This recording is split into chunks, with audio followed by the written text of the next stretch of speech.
सर्वेभ्यः नमस्काराः।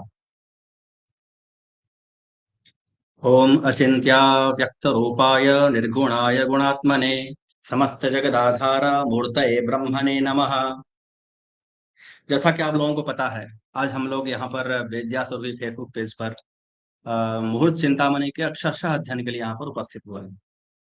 मुहूर्त चिंतामणि का यहाँ पर जो अध्ययन के क्रम में विषय का चयन करने का जो उद्देश्य है, वो यह रहा है जो मुहूर्त जो है, मुहूर्त का सामान्य ज्ञान या मुहूर्त का ज्ञान सभी जनमानस की आवश्यकता होती है। सभी को इसकी आवश्यकता पड़ती है। वह चाहे ज्योतिष का छात्र हो या ज्योतिष से संबंधित कोई व्यक्ति हो अथवा ना हो, उससे यहाँ पर कोई फर्क नहीं पड़ता है। लेकिन मुहूर्त की आवश्यकता तो सबको होती है, क्योंकि समाज में जितने भी कार्य होते हैं, संपादित होते हैं, जितने भी कार्य शुभ काम, सभी को हम लोग कोई ना कोई मुहूर्त देखकर ही करते हैं। पर्व त्योहार इत्यादि सब, तो मुहूर्त सबसे अधिक जरूरी हो जाता है। तो मुहूर्त के लिए ज्ञान करना और अपने भ्रम को दूर करना। बहुत सारे ऐसे भी भ्रम होते हैं जो यह मुहूर्त इस दिन होगा, किस दिन होगा, कैसे होगा, आज ही क्यों होगा, इस प्रकार की बहुत सारी तमाम समस्याएं आती है इसको लेकर के। तो इसीलिए हम लोगों ने सोचा है, तो विद्या सुरभि के पेज पर आज से हम लोग प्रत्येक बृहस्पतिवार को, प्रत्येक गुरुवार को, आज का समय तो हम लोग 5, 5:30 का समय दिए थे, लेकिन आज कुछ अपरिहार्य कार्य आने के कारण कुछ विलम्ब हो गया है। लेकिन अगले बृहस्पतिवार से हम लोग समय से 5:30 बजे कक्षा में हम लोग उपस्थित रहेंगे।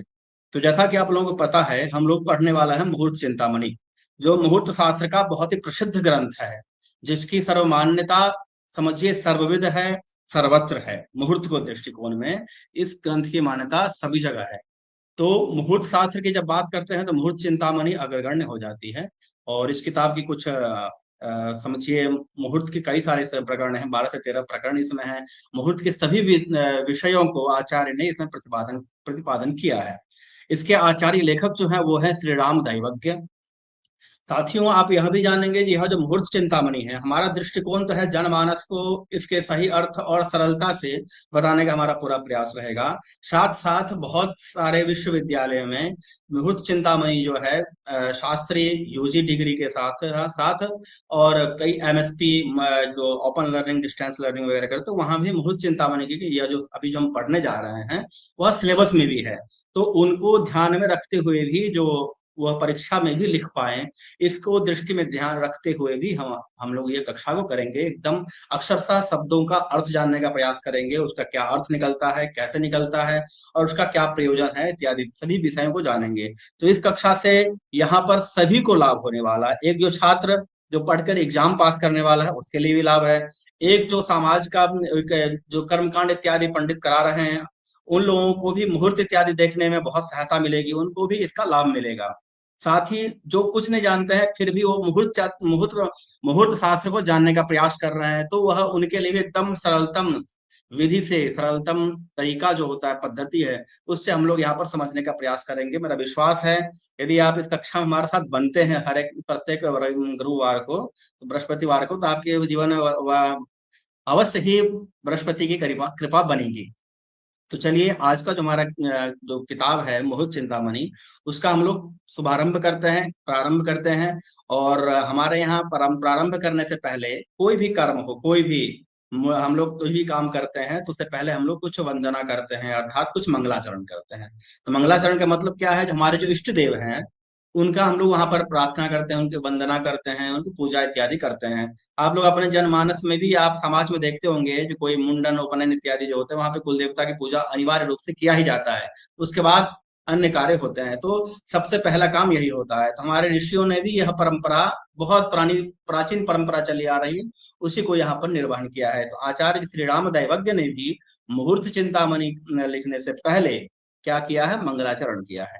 साथियों, यहाँ पर एक बात और जानने की आवश्यकता है, जानना चाहिए। जो मंगलाचरण जो है वह तीन तरीके से, तीन प्रकार के मंगलाचरण भी होते हैं और तीन तरीके से किए जाते हैं। क्या होता है? कहते हैं आदि मंगलम, मध्य मंगलम, अंत मंगलम च।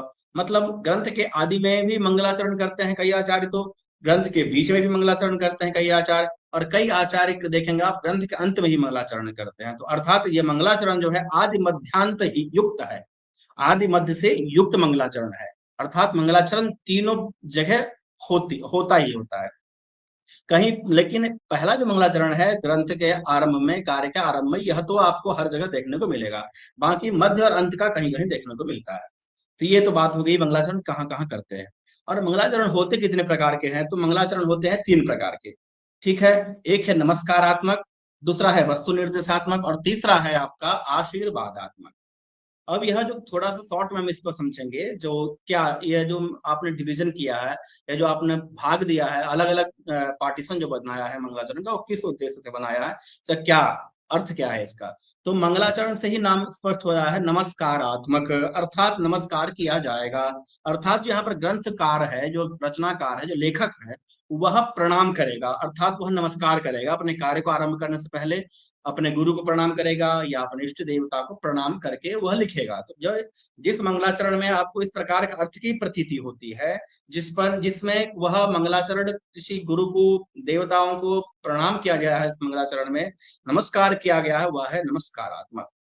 ठीक है। नाम से यहाँ पर इसका अर्थ स्पष्ट हो गया। दूसरा है हमारे पास वस्तु निर्देशात्मक। वस्तु निर्देशात्मक अर्थात वह जो मंगलाचरण कर रहा है आचार्य, वह किसी न किसी किताब को लिखने से पूर्व कर रहा है। अर्थात उस पुस्तक में, उस ग्रंथ में जो भी विषय वस्तु प्रतिपादित होने वाला है, जो भी विषय प्रतिपादित होने वाला है, उस विषय का उद्धरण वह अपने मंगलाचरण में ही कर दे, तो वह हो जाएगा वस्तु का निर्देश कर दे उसी मंगलाचरण में, वह हो गया वस्तु निर्देशात्मक। यहाँ पर स्पष्ट है, अर्थात मंगलाचरण से ही देखने से स्पष्ट हो जाएगा जो यह मंगलाचरण पढ़ रहे हैं तो यह किस किताब के मंगलाचरण है, इस किताब में हम लोग क्या पढ़ने वाले हैं, यह वस्तु का निर्देशन वह मंगलाचरण में ही कर देते हैं। ठीक है।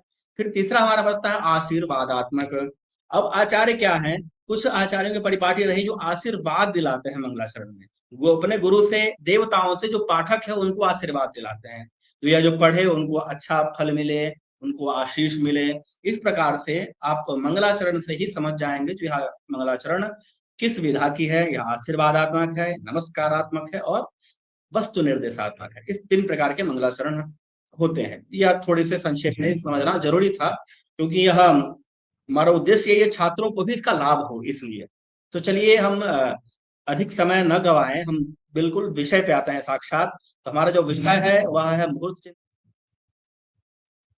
हाँ, अब ठीक है।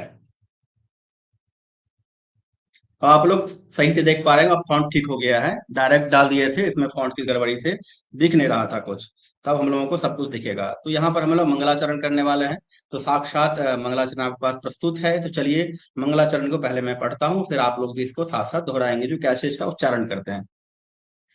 गौरी श्रभकेतक पत्र भंगम आकृष्य हस्तेन ददन्मुखाग्रे विघ्नं मुहूर्ता कलितद्वितीय दंत प्ररोहो हरतु द्विपाश्यः।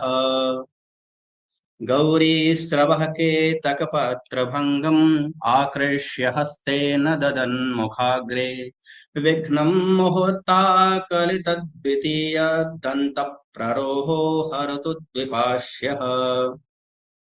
अब यहाँ पर ध्यान दीजिए, गौरी श्रव, अन्वय देख लीजिए क्या है। गौरी श्रव केतक पत्र भंगम हस्तेन आकृष्य, आकृष्य मुखाग्रे ददत्, फिर मुहूर्ता कलित द्वितीय दंत प्ररोहो द्विपाश्य विघ्नम हरतु। यहाँ पर मंगलाचरण कर रहे हैं आचार्य श्री राम दैवज्ञ, और मंगलाचरण में गणेश भगवान की वंदना कर रहे हैं, उनको नमस्कार कर रहे हैं। ठीक है। तो क्या नमस्कार कर रहे हैं और कैसे कर रहे हैं, तो उनकी विशेषता बता रहे हैं आचार्य। ठीक है। तो कहते हैं वह जो द्विपाश्य, गौरी श्रव, द्विपाश्य, यहाँ पर जो है अर्थ, द्विपाश्य कौन है यहाँ पर, तो द्वीप अस्य, द्वीप आस्य, द्वीप कहते हैं हाथी को। तो हाथी के समान, द्वीप द्वीप के समान आस्य, मतलब आस्य कहते हैं मुख को। तो हाथी के समान जो मुख वाला है वह कौन है? द्वीप, द्वीप आस्यमिव, आस्यमिव द्वीपास्य। तो द्वीप के समान जिसका आस्य है, अर्थात जो मुख है, अर्थात हाथी के समान जो मुख वाला है, वो कौन कौन है? गजानन, उसको हम लोग गणेश भगवान कहते हैं। तो गणेश भगवान को यह समर्पित है यह मंगलाचरण। तो वो उनकी लीलाओं को, उनके बाल लीलाओं को यहाँ पर आचार्य जो यहाँ पर चित्रित कर रहे हैं। स्थिति क्या है? गणेश भगवान जो है माता पार्वती के गोदी में बैठे हुए हैं और वो क्रीड़ा कर रहे हैं, बाल लीला कर रहे हैं, बच्चों के जैसा स्वभाव होता है उस प्रकार से यहाँ पर कुछ यहाँ पर वर्णन कर रहे हैं। क्या लिखे हैं? गौरी स्रव केतक भंग पत्र भंगम आकृष्य हस्तेन ददन मुखाग्रे। अब यहाँ पर देखिए, गौरी स्रव, गौरी स्रवसी अर्थात कर्णौ। गौरी माता पार्वती के जो श्रवसी अर्थात कर्ण में, अर्थात कर्णों मतलब दोनों कानों में, तयोह कर्णयोह केतक पत्र भंगम, केतक पुष्प जो है, केतक वृक्षस्य पत्रम भंगम, उस केतक पत्र जो है उसको क्या, आकृष्य हस्ते न, वह हठात अपने हाथों से, तो गज मुख आप जानते हैं, तो हाथी का जो हाथ होता है वो है उनका सूंड, तो वो सुंड से ही क्या करते हैं, उस केतकी पुष्प का जो पत्र है उसको वह आकृष्य खींचते हैं, और खींचते हैं, खींचे क्या करते हैं, ददन मुखाग्रे, और अपने मुख की ओर उसको ले जाते हैं।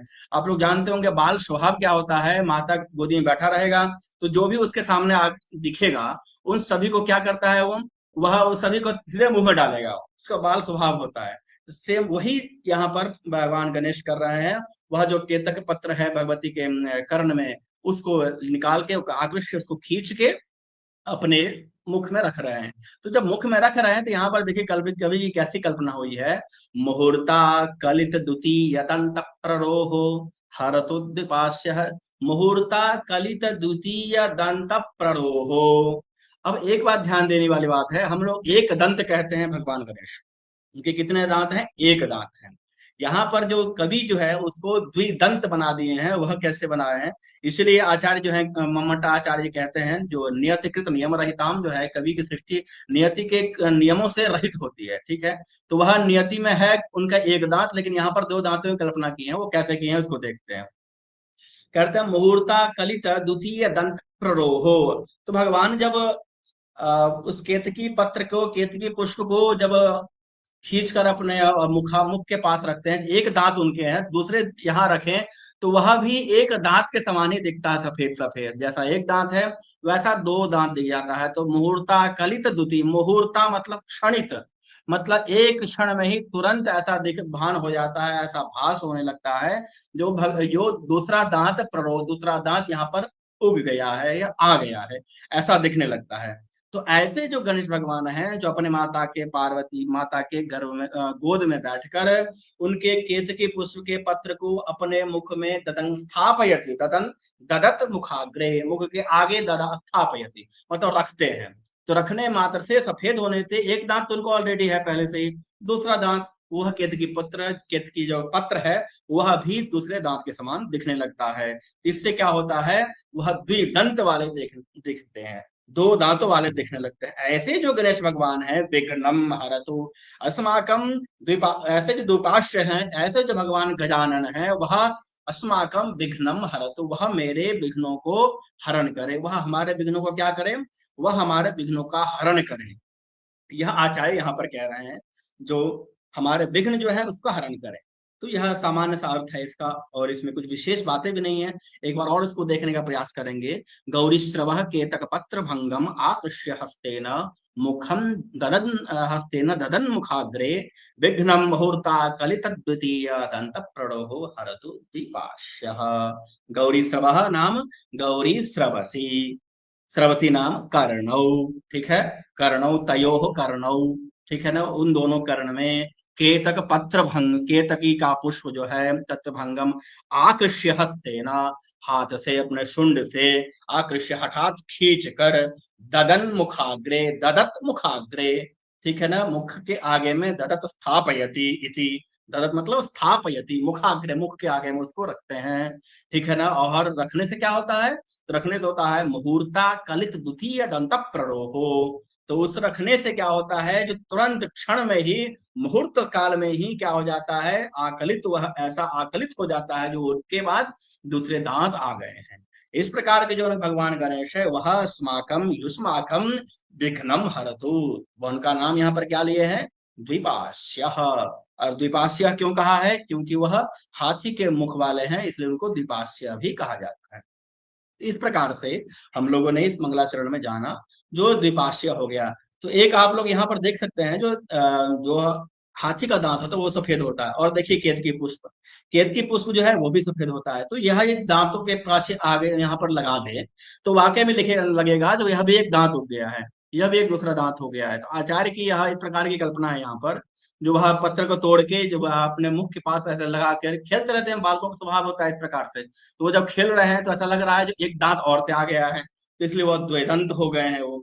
तो इसीलिए आचार्य यहाँ पर लिखते हैं मुहूर्ता कल द्वितीय दंत प्ररोह, तुरंत क्षण मात्र के लिए ऐसा लगता है आकलित हो गया है दूसरा दांत आ गया। ऐसे जो द्विपाश्य हैं, ऐसे जो भगवान गणेश हैं, स्माकम युष्माकम, हमारा तुम्हारा सबका विघ्न का हरण करें। इस प्रकार से आचार्य क्या कर रहे हैं, भगवान गणेश की वंदना करके आप लोगों का विघ्नों का हरण कर रहे हैं। क्योंकि वह क्या करने वाले हैं, मंगलाचरण कर रहे हैं ना, तो ग्रंथ करेंगे। मंगलाचरण का एक सबसे अच्छा फल क्या होता है, सभी आचार्य से सम्मत है, विघ्न विघातुम मंगलम आचरति। तो विघ्न का विनाश करने के लिए मंगलाचरण किया जाता है। कोई भी शुभ कार्य करते हैं तो हम लोग देवताओं की आराधना इसी उद्देश्य से करते हैं, जो हमारा जो कार्य है वो निर्विघ्नतया समाप्ति हो जाए। और विघ्न विनायक तो हमारे विघ्नेश कौन है, भगवान गणेश। तो आचार्य ने भगवान गणेश की ही वंदना करके अपने कार्य का शुभारंभ किया है। तो चलिए आज हम लोग मंगलाचरण को पढ़े, स्पष्ट तरीके से समझने का प्रयास किए हैं। इस मंगलाचरण से जो भी कोई शंका हो आपको, जो कुछ विषय समझ में नहीं आया हो, तो आप स्पष्ट रूप से हमसे कमेंट कर सकते हैं। और भी कोई विषय ऐसा रह गया हो जो आपको नहीं समझ में आया हो, तो आप विषय कमेंट करिए। कोई प्रश्न हो, आपकी जिज्ञासा हो, कमेंट करिए, आप पूछिए, आपको यथा समय उसका उत्तर दिया जाएगा। यह पूरे विश्वास के साथ मैं कह रहा हूँ। और चलिए आज तो आज का हमारे एक एक मंगलाचरण हम लोग ज्यादा नहीं पढ़ेंगे, हम लोग एक एक पढ़ेंगे। अभी मंगलाचरण था, क्योंकि मंगलाचरण के अलावा कोई विषय शुरू होगा ना, तो इसलिए हमने सोचा आज मंगलाचरण करते हैं। अन्य दिन देखेंगे हम, यदि एक ही विषय का एक दो श्लोक भी होता है तो उसको हम लोग पढ़ेंगे ऐसा। तो एक ही विषय, जैसे एक ही विषय का श्लोक एक हो, दो हो, तीन हो, तो हम लोग उसको उस समय उसका प्रयास करेंगे उसको पढ़ने का। तो आज मंगलाचरण था, मंगलाचरण की विधा में यहाँ पर आचार्य जो है एक ही श्लोक दिए हैं, तो उस एक श्लोक का हम लोगों ने यहाँ पर अक्षरशः अध्ययन किया है, जिससे हम लोग यहाँ पर यह समझ पाए हैं जो यहाँ पर क्या स्थिति बनती है। और इसमें यदि कोई आपको शंका बन है, कोई भी जिज्ञासा हो, तो हमसे आप स्पष्ट पूछ सकते हैं। और यथा समय उसका आप लोगों को प्रत्युत्तर दिया जाएगा। चलिए कल फिर अगले सप्ताह में गुरुवार को आप लोग अवश्य जुड़ें।